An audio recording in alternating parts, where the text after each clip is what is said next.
Welcome to Motherhood. Whether you're 18 or 80, Dr. Christina Hibbert, clinical psychologist, author, and mother of 6, is here to help you through the ups and downs, the joys and frustrations, the new information from experts, and the stories of happiness and heartbreak from real moms. Remember, if you can, tell your mama to listen too. And I'll make everything all right. Here's Christy. Welcome to Motherhood. I'm Dr. Christina Hibbert, here to help you overcome, to become, and to flourish in this enriching experience we call motherhood. Today we're going to be talking about some of that enriching experience of life, and specifically we're going to be talking about culture. Now, there's a lot of different ways we can view culture. We're going to talk about a lot of different things when it comes to culture, specifically how our view of our culture, or how we grow up with our culture, how that impacts our mental health, our emotional health, and also how that can impact, for better or worse, when we need to reach out for help. Which we all do at times. That's why we have this show. We talk about growing through motherhood here, and hopefully all of you who are listening, when you feel like you need some help, you will be willing to reach out and try to receive it. But the problem is sometimes that help isn't given in the way that we need, or we get advice that we're not supposed to get, or it just causes problems. And a lot of that has to do with culture. So we're going to talk today kind of about this whole topic as a whole, as, you know, what is culture? What does it mean to each of us? How do we understand how it impacts our own emotional and mental well-being? And what can we do to make sure that when we do finally need some help and we reach out and we try, that we get the kind of help that we need? And we've got a great guest today who's an advocate for this, who's going to help us out. First, I want to thank you for joining us here on Motherhood each week. And as you know, this is our place to grow together through motherhood. So I hope you've joined our Facebook group, Growing Through Motherhood. If you haven't, go ask to be added, Growing Through Motherhood on Facebook. Also on Instagram, motherhoodtv. And Dr. Christina Hibbert. I also share a lot of the things we talk about on my personal account there. And of course, all over social media, Twitter and Facebook page, Dr. Christina Hibbert. Just go find us and connect so that we can stay in touch. I especially love to hear from you what you want to learn about. And I hope to provide those kinds of shows and those kinds of guests that are going to help you to grow the best that you can. Also, you can visit my website, drchristinahibbert.com, for more information on all the things we're going to talk about today and we talk about every week, and resources that are free to help you out with whatever you're going through or growing through. Now, as I said, we're going to talk about culture. So I thought, I was curious because I was thinking, you know, culture is really defined so uniquely because it is sort of your experience of how you live and of your family and of the people around you, of your people, basically. So I was curious what the dictionary defines it as. So the dictionary defines culture. One of the definitions from the Webster's dictionary says the customary beliefs, social forms, and material traits of a racial, religious, or social group. Also, the characteristic features of everyday existence, such as diversions or a way of life shared by a people in a place or time. I like that. That is what culture is, but you know, a lot of these words we use a lot and we don't really see how people actually define it. Of course, we all define it differently and uniquely, and that is a good thing. And hopefully we can talk more about that today, and you can figure out, you know, how that has shaped your life. For me, I got to thinking about this, and for one, I was thinking all of us, pretty much all of us here, I'm sure, I know we have some dads listening, but first of all, we're almost all women. And that is a culture in and of itself, right? And there's a lot of wonderful things. I think women are the best. I love us. I think we're wonderful. I think mothers are incredible. But we've also experienced, you know, some hard times getting the kind of treatment that we need. And we still have those experiences where we might be discriminated against because we're women. Sometimes even because you're a mom, you feel we've had a show on mom shaming and mom guilt, and you feel shamed because of how you're parenting or because you're a mother. So there's a lot of different parts of our culture, from our gender to our race to our ethnicity to our religion to our just the way we live our life and our choices in life, especially when you're a parent and you feel like everybody's sort of watching and judging. These are all parts of our culture. And, specifically, each one of us has our own identity, sort of where your family came from, your ancestry, the traditions that have been passed down, and of course, your blood, your genetics, and, your other choices like religion. So for me, I was thinking one of the main things that I think of when I think of culture is my religion. I am Mormon. So, actually it's called the Church of Jesus Christ of Latter-day Saints, but everybody calls it the Mormon Church because we have the Book of Mormon, another testament of Jesus Christ.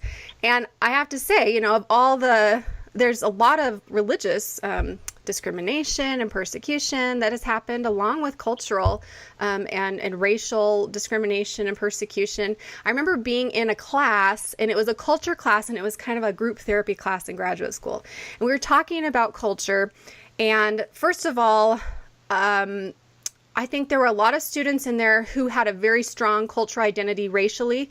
And one in particular, one man in the group kind of thought that anybody that didn't have his sort of, identity, didn't get the kind, and didn't get that you could be discriminated against or whatever. And I remember just talking with him and trying to educate him, in my religion, there was actually, by the governor of Missouri, an extermination order sent out to kill the Mormons in the 1800s. And the president of the United States at the time did not stop it. So, and they were driven from state to state, and still my kids have been bullied over their religion. And I've been bullied or made fun of or teased or whatever because of religion too. So, and then to me, that's important. That's how I live. It's part of who I am. And especially, also as women, we've all experienced discrimination that way. And when you reach out for help, it can be very difficult. So I'm thinking of an experience. When I was in graduate school, I was so overwhelmed. I had 2 little kids. My husband was in dental school. I was going to graduate school. I was working part-time. It was crazy. I was so burned out, and I had to do counseling for school for a year, but I really needed it. And so I decided to go to my doctor at the time, and he was an Asian man. And I went to him at the time and said, I'm really overwhelmed. I told him all the things that were going on. I just feel like I'm on edge all the time, and I really would love a referral to counseling so I could use my insurance. And he told me, why don't you just talk to your husband? And, that was his perspective and culture. That was his belief system of just talk to your husband about your problems. You don't need to go to counseling. He wouldn't give me the referral. So I not only got a new doctor, but, it was a real eye-opener. Just, man, that's a definite, just because I was a woman, that I should be talking to my husband instead of, somebody else. So there's that discrimination just because of mental health issues too, and because of all these other things. So there's so much we can talk about today, and I'm really excited to jump in.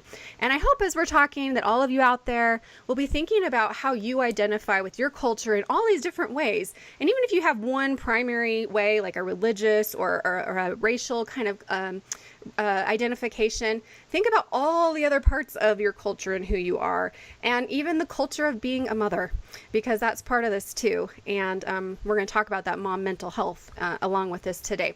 So finally, let's get into this and introduce our fabulous guest today. We have Ashley Carino with us today. Ashley, welcome to Motherhood.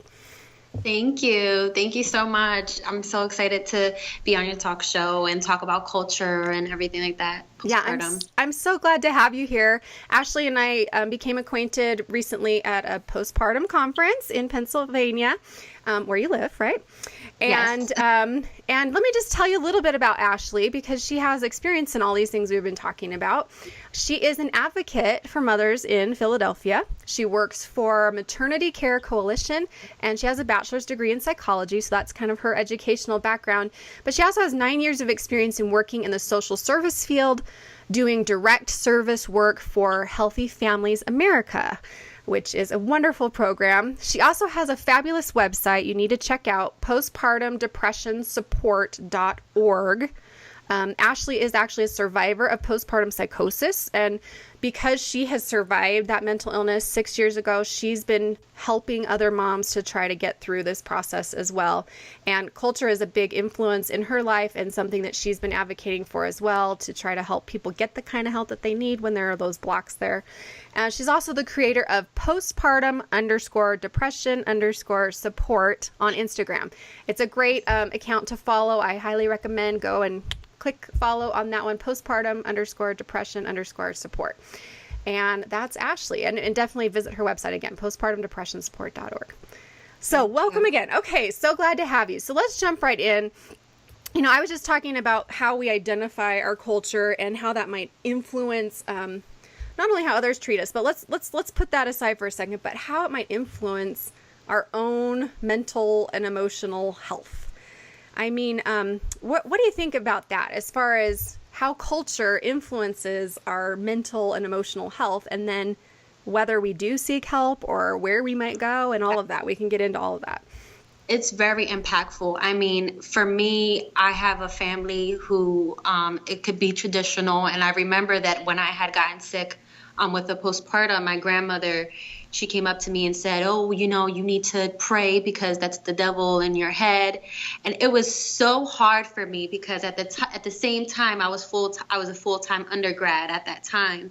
So I had everyone telling me different things. You know, I had my psychiatrist, I had my grandmother, I had my mom who's a police officer. Oh, wow. I've had like so much going on, and hearing different things culturally was really impactful for me. But I had to basically choose what was best for me at that time, and really practice self-care and take care of myself regardless of what was being told around me, because culture is really impactful, and always go towards what your gut instinct may be, even though you're hearing so many different things from everyone else. That's great. So, yeah. That's such great advice right off the bat there. Let me break it down a little bit, what you just said. I heard a few different things. First of all, especially dealing with mental health. That's just, it's got its own stigma anyway, but in certain families, cultures, belief systems, it's not as accepted. Or maybe, like you said, your grandma or maybe older generations might think, well, we didn't go to counselor and we didn't get help. You know, just deal with it. So first of all, tell us a little bit about your cultural identity, and then we can talk a little bit about how, you know, all these different people are sort of having different opinions for you, and you're trying to just like figure out, what do I really need and how can I do this when everybody's pulling me in different directions, right? Yes. So my family, we're Puerto Rican, and my grandmother, she's very, you know, religious. She's Christian, Christian Baptist. My mother, not so much. She's more spiritual. She is not that religious. And me, I just consider myself Christian. But it's very traditional in the way that we're very focused on our holidays, spending time with family together. Just, you know, in a sense of like the mom or the wife serving the husband type of thing, even though we have certain modern, well, I would say myself, but it's kind of hard because my grandmother, she's so influential in my life. Not that my mom isn't, but she's very like, you have to do this, have to do that type of thing.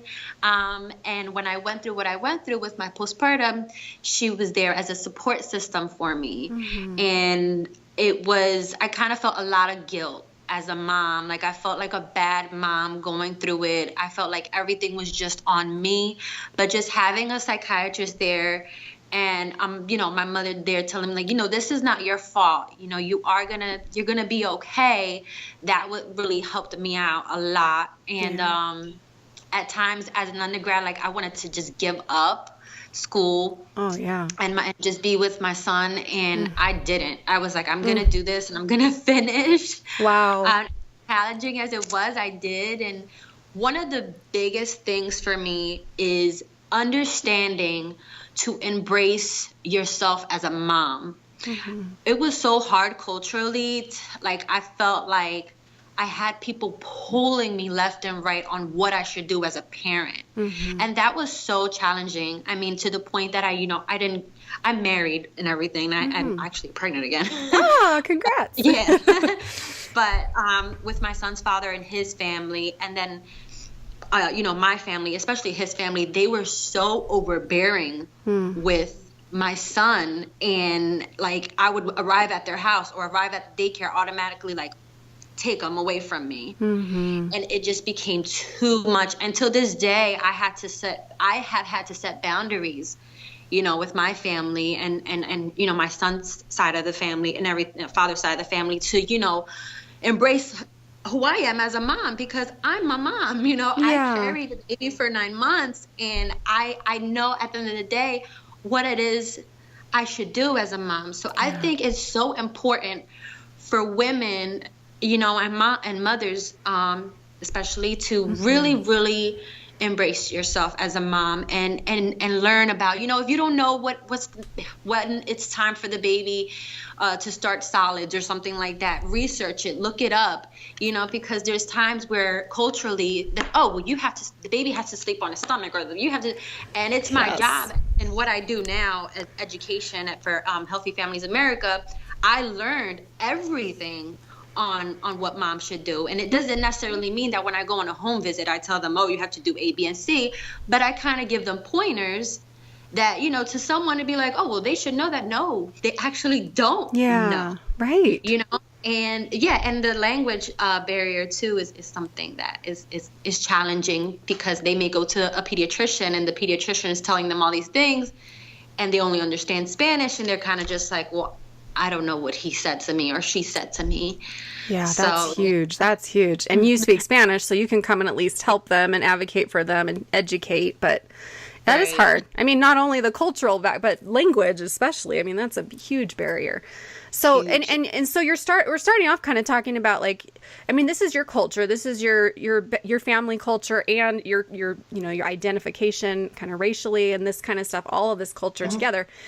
But even with that, Puerto Rican kind of background, or the religious background of your grandma or whatever that might be, there's also, this is your family culture.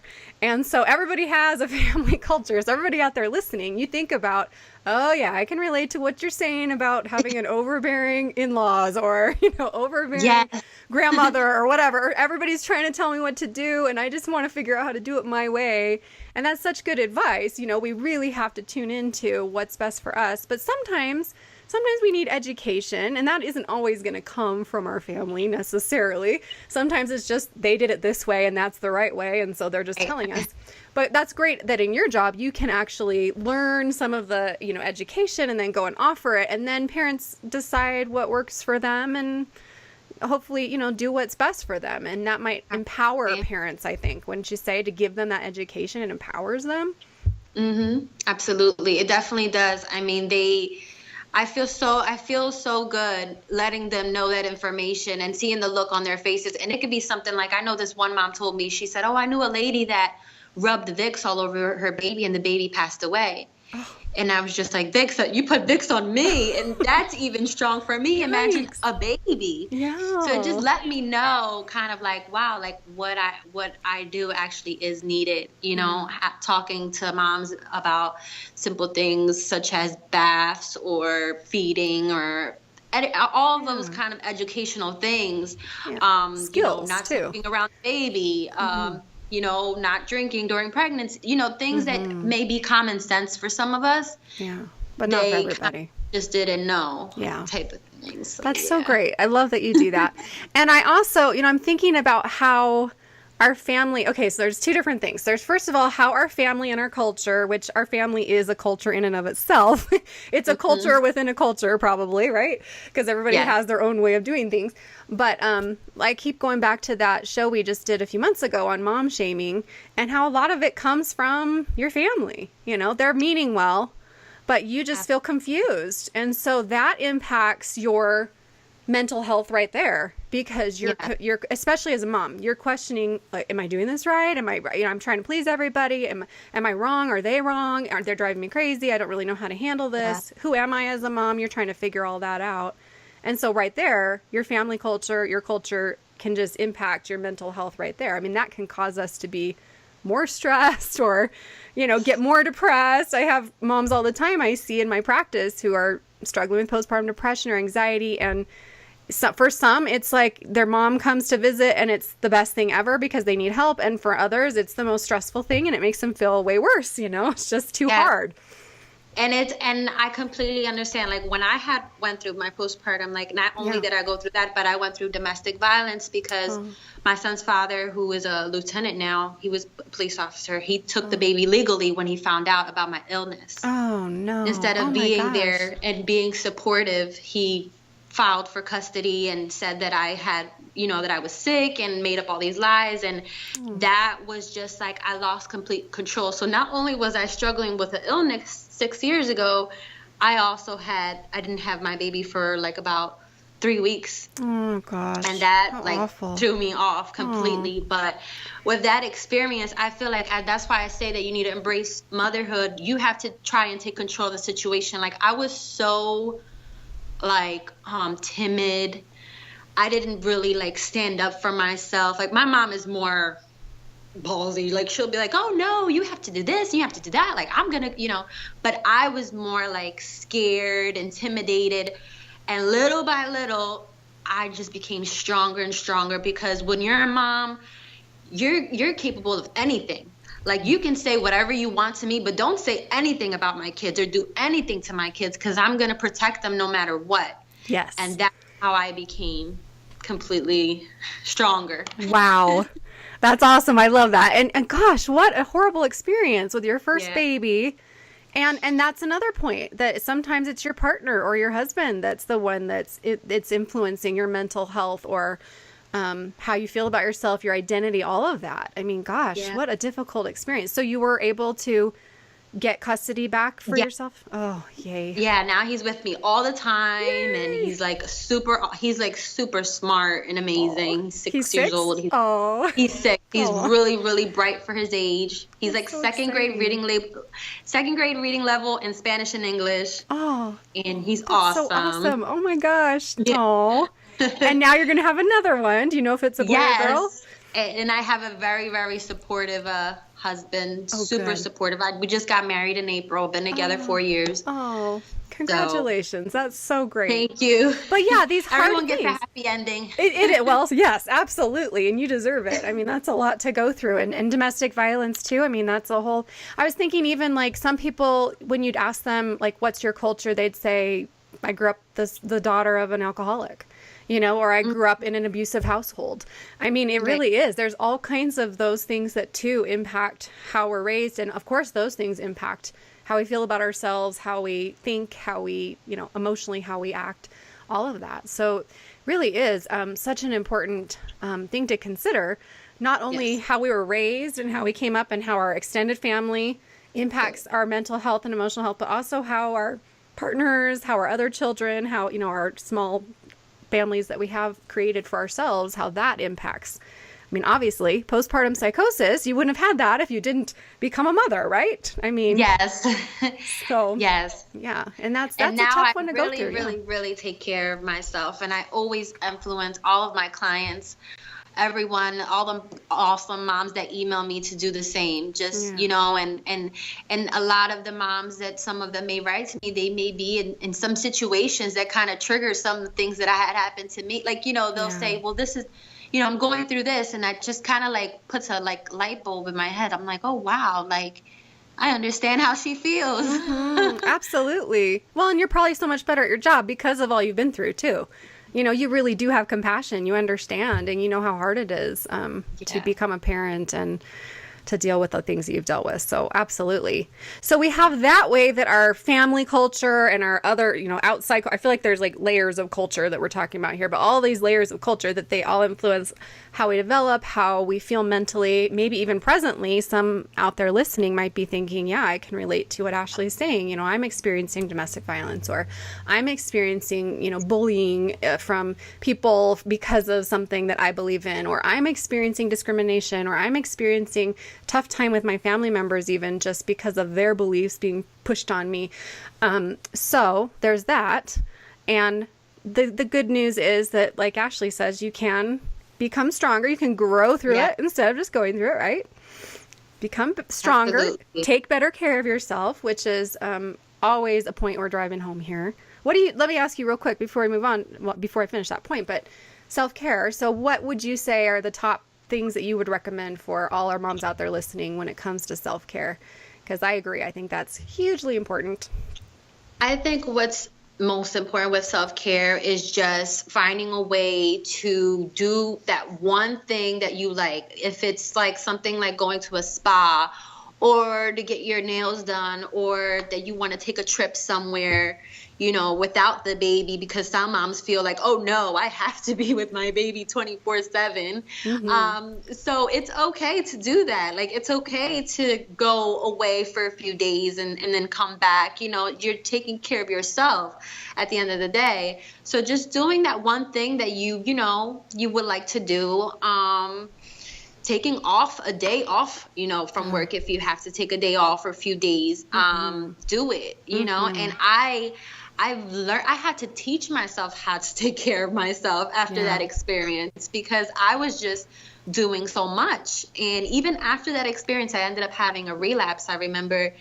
And it was because of this same thing. It was not the same thing, but you could kind of say I was doing too much all at once. Yeah. I was working full time and in school full time and raising my son. So it was just too much. I was a single mom when I had that relapse. And I learned my lesson. I said, no, I'm going to take care of myself from here on out, because my baby needs me. Yeah. And, after I graduated, which was 3 years ago, is when I slowly got off of my medication, because I didn't want to be on it all my life. I wanted to do natural methods, which has been awesome for me. And now I drink tea, or I'll put my oil diffuser on and just try to relax. I love that. Those are the things that I do. If you need a breath of fresh air, you go outside and go for a walk. Just do the things that you said that you would like to do, and try to get out of the bed. Because sometimes if you're like in bed for a long period of time, like it can make you feel even more down. Absolutely. Yeah. Move your body and you'll move your emotions, right? I have a book on that, everybody. 8 keys to mental health through exercise. It's really important. But what you're saying, it sounds so simple, but we all know, I know everybody listening can relate to, we all know that we've been guilty of not doing it. Like, I could go for a walk, or I could get out in the sunshine or enjoy a beautiful day, but how often are we too busy, quote unquote, to enjoy the beautiful day? And that's another way that culture impacts us too, is by giving us these beliefs that we can't slow down, or we've got to prove something, or we've got to do X, Y, or Z, or if we don't work hard enough, then we're not good enough. Or, there's a lot of that with family culture and just outside culture in general, from religion, race, whatever it might be, ethnicity. So that's another thing for us to be aware of. And is this, I always say, like, if you're thinking that word should, that's like a dirty word. But if you're thinking I should do this, I should do that, ask yourself, is this me saying it? Like, I really should do this. Like, I'm saying I'm laying down too much. I really should get up and exercise. Okay, that's probably a good thing. And if that's you saying it, but when you're feeling like I really should not take a break, I really should not do this, or I should do this. And if you realize it's from your parents, it's from your ancestors, it's from the culture, or whatever it might be, then you have a choice. Do you really want to do that? Do you need to do that? Is it going to be good for you in your self-care or not? And then you can choose. And it's yes, and I also believe it's okay to be social as well. Like, if you have a friend that says, "Oh, let's do dinner," or "Let's go for lunch," like, that's okay. It's okay to do that. It's good for you. Just because you just had a baby or you're married doesn't mean that you can't be social as well. Like, I know the one night I told my grandma that I was going to go out, and she was like, "Oh, he's going to let you go out?" And I'm like, "Yeah." Let you, yeah. Exactly. I'm going to go to dinner with my girlfriends, like, it's okay. It's okay. It's all good. But that's a different time. It's a different culture, right? In her mind, that's not how it was done. Absolutely. Yeah. So, which is great. You've defined your own culture. You're making your own culture in your own home. And it's really interesting because as my kids have gotten older, and now I have 3 out of the house, I can see more and more just how you create your own culture too. And hopefully you take the good from all that's been passed on to you and you use that, and then you change some of the things that really aren't helpful for you anymore in your life and your family's life. So, Yeah. so these are all ways that our culture, our families can impact our mental health, our emotional health, our identity, the way we're raised, that kind of thing. And also just currently how we're feeling day to day. But also then, and you alluded to this right at the beginning too, they can impact how we do or don't accept help, reach out for help. I mean, just even that gateway to whether or not it's okay to reach out for help, whether or not it's okay to say, I'm really struggling postpartum, or I'm really having a hard time, I'm depressed, I'm not getting out of bed, I'm not doing what I need to do, whether it's okay to admit that problem. That can be a whole cultural thing too. And then on into actually going out trying to get help from somebody else who there might be a cultural block there too. So family culture wise, like what do you have to say about how families can be kind of that gateway a lot of times for people even trying to get help or feeling like they just have to do it on their own? Absolutely. I think that with that, they have a limited support system. Yeah. And it's important to try to see how you can, get integrated into the community in order to find some kind of help, because a lot of times when a mom suffers from postpartum depression, she doesn't know she has it. Mm-hmm. So that's what makes it challenging. Like, it was lucky for me that I had an intervention and I had a family tell me, like, you're not yourself lately. Mm-hmm. Something's up. So that was a good thing. Yeah, absolutely. That's not the case for some moms. Right. They don't have anybody telling them you're not doing well. So it makes it even more challenging, and it makes the rates of, suicide or everything like that, like, so much higher. Yeah. And that's something that we really want to try to avoid. And I suggest, hospitals and nurses, when they go out to the home or when they notice, something about the mom, or like that, they really, really try to like engage and follow up with that mom. Mm-hmm. Because like you just mentioned, it's limited, the support system that they may have, and they may not know that they're sick. And I know that for me, I was a psychology student, and I said, oh no, I'm okay. I don't have anything wrong with me. I do this for a living. And no, it's not like that. You know what I mean? You have to really self-reflect and get the help. And it's okay to ask for help. Yes. And I had too much pride to ask for help. And no, you have to ask for help and talk to someone. That's right. We all need help. You just heard Ashley say it, and I say it all the time too. It's okay to ask for help. In fact, it's imperative, because when you have a need, it's called a need because you need something. And Absolutely. We all need help sometimes, and that's okay. And then we can give back later when we're feeling better. But yeah, you mentioned such great points here. And we talk a lot about postpartum depression on the show, even though we're talking about motherhood and all the whole span of motherhood, but postpartum is really just such a sensitive time, and it's such a vulnerable time for mental illness and distress. And everybody who's had a baby can understand that. You've all been through those, at least the baby blues or something, probably. And then there's other times of life like perimenopause, later in life, which can be a really hard time as well, mentally and emotionally. Any time that you experience a significant loss in your life, death or any major trauma or stress, all of those are going to be vulnerable times. And like Ashley's saying, it's such a good point. There's the good, there's the plus and the minus from our culture or our family or our community, whatever that might be. The one great thing is that if you have that, it can be really saving. It can be very helpful. I've had many people who have come to see me because their spouse or their mother or their father or their friend said, you are not okay, and we are going to get you some help, and brought them in for help. And then others who, like you say, just didn't have that. And there's a really tragic story of a woman. I've been kind of working on her case for many years, but she ended up, abusing her baby. She had absolutely no support. She was psychotic and nobody knew it. And she tried to reach out for help and they didn't call her back. And she had, no financial resources, no social support, no family, and just every kind of negative against her. And, she's in prison right now for child abuse when she was really struggling with mental illness. We're trying to help get that overturned because it's a 40-year without parole sentence. I mean, crazy. This is like extreme cases we're talking about, or infanticide or suicide, or, you know, and I've been through suicide with one of my dear friends and my sister even, who overdosed. And, you know, my dear friend just couldn't reach out for help when she was depressed, and she was so embarrassed by her depression. Her family would have been there and tried to be there, and her friends, like me included, we wanted to be there, but she just was so embarrassed she couldn't accept that kind of help, and she took her life, you know. So it is serious stuff we're talking about here. The family can be the help, or sometimes it can be the thing that kind of gets in the way. Like, you don't have the resources, you don't have the support, or there's a belief system in the family that you are weak if you ask for help, or if you ask for help, we will not accept it.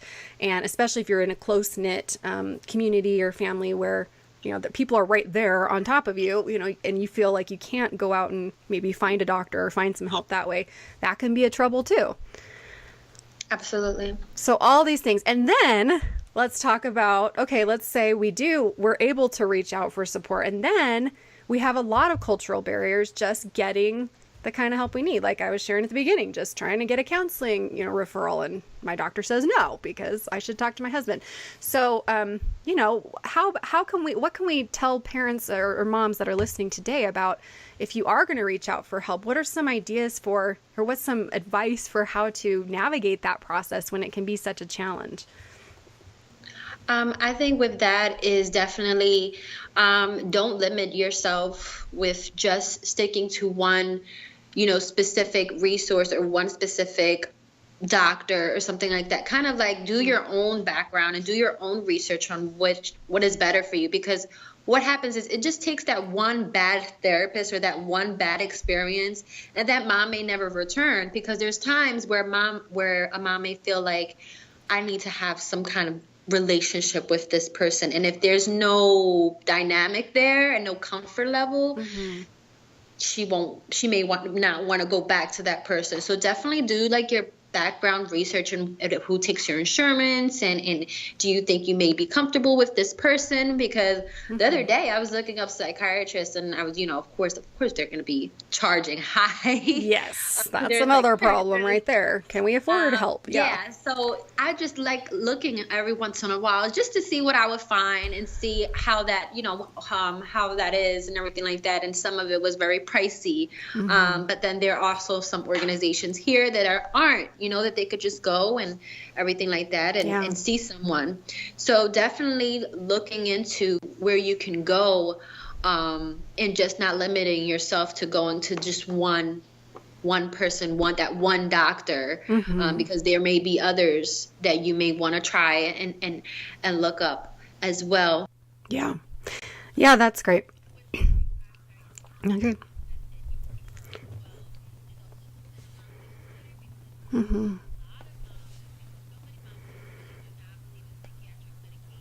Yeah. Right. Right.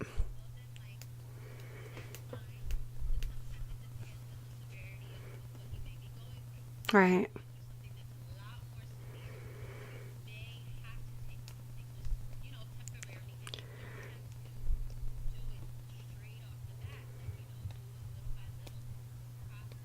Right.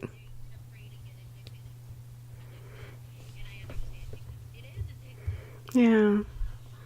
It can be scary. Yeah, absolutely. That's all great. That's all such great advice. And I think I just second all that you just said. You know, make sure you kind of do your research, or if you're not sure, try to reach out to somebody to ask like, hey, what do you think? Or, you know, get some advice from somebody about what kind of help you need. And again, you make a great point. There's not one kind of help for anybody, you know, or for any kind of problem. You know, even if it's like, I'm depressed, there's so many different ways to treat depression. And like you said, there are a lot of alternatives to medications, although medications can be very useful when they're needed. And, you know, everybody knows I'm a big essential oil fan too. I think that's great. It's a wonderful addition. Exercise as well is another wonderful addition. Getting some sleep is a really great thing to do. So it doesn't even have to be something that's that you have to go out and do. It doesn't have to be something that even costs money to start off, depending on how severe your symptoms are.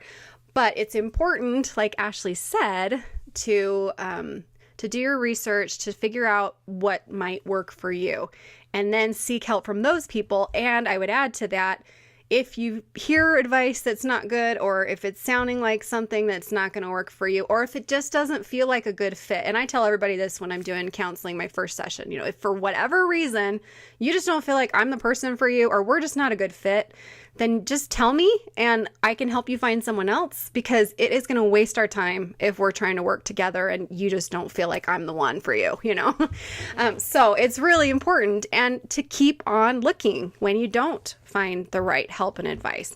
So yeah, it can help to, say, okay, I'm suffering from postpartum psychosis. So I know that this program at this hospital is really great for that, and they'll probably understand. Or I have postpartum OCD. I think I don't want to go to a hospital because they're going to think I'm psychotic, but I'm really not. But I know that this person specializes in this, and so I'm going to try them first.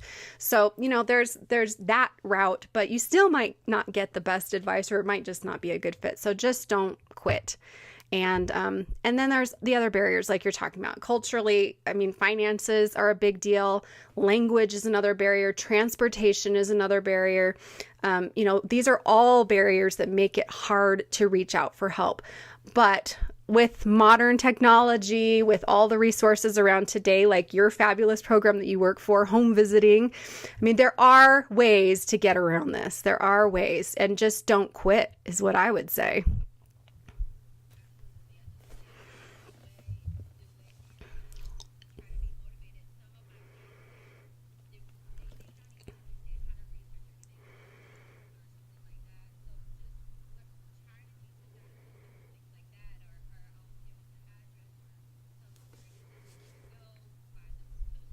Mm-hmm. Mm-hmm.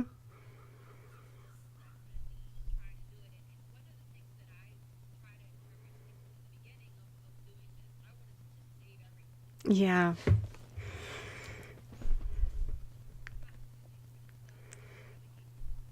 Hmm.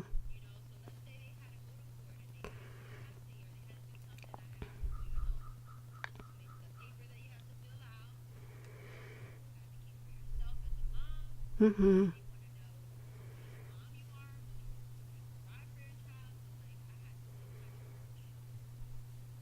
Mm-hmm. And they're so lucky to have you. I'm thinking, like, what would you tell people who are listening right now thinking, I need some of that advice, I've got a barrier right here. I've got a person I need help from, or I'm trying to get help, but I don't know where to go, or I feel like this other person is discriminating against me because of whatever reason or whatever it might be. What do you say? What are a few pieces of advice on how to advocate for ourselves?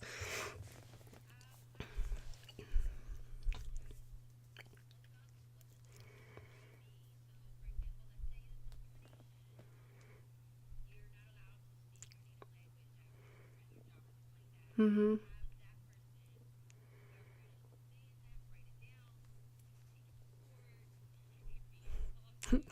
If you want, yeah. Right. Mm-hmm.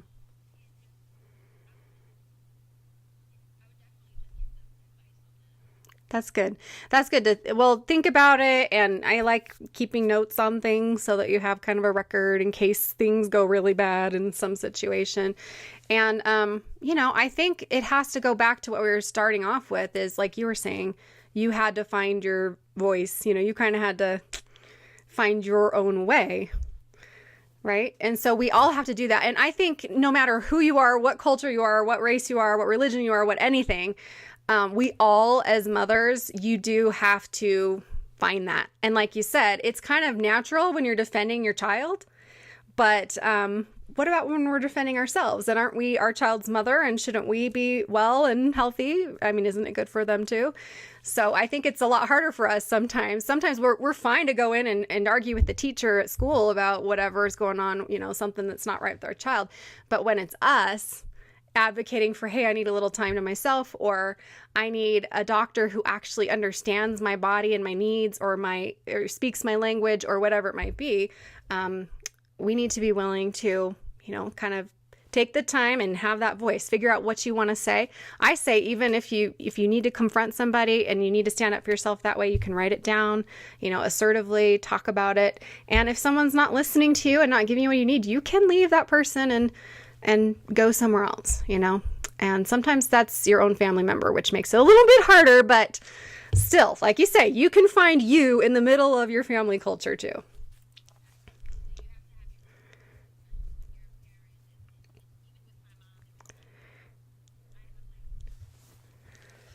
Mm-hmm.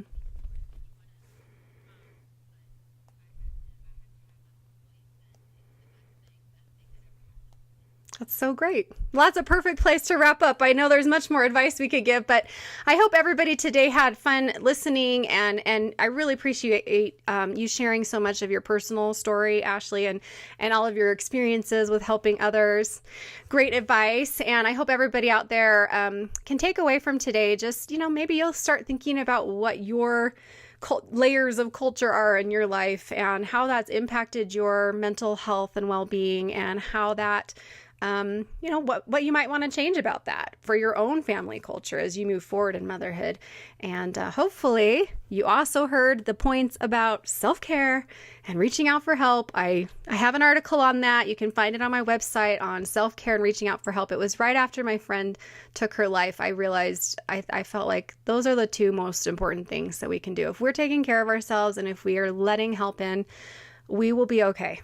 But if we can't do those things, I can't guarantee that we'll be okay. So I hope everybody, you can go check that out. There'll be a link here on the show for that. And Ashley, thanks again. Oh, good. It's so fun to chat. I love getting to meet people and hear from people and learn about them. And let me share again, on Instagram is postpartum_depression_support, and also her website, postpartumdepressionsupport.org. Right. Okay. And Ashley Carino. All right, everybody. Thank you so much. And until next time, continue to grow through motherhood, and tune in here each week so we can do it together. It's a lot better that way. I'll see you next time. Bye-bye.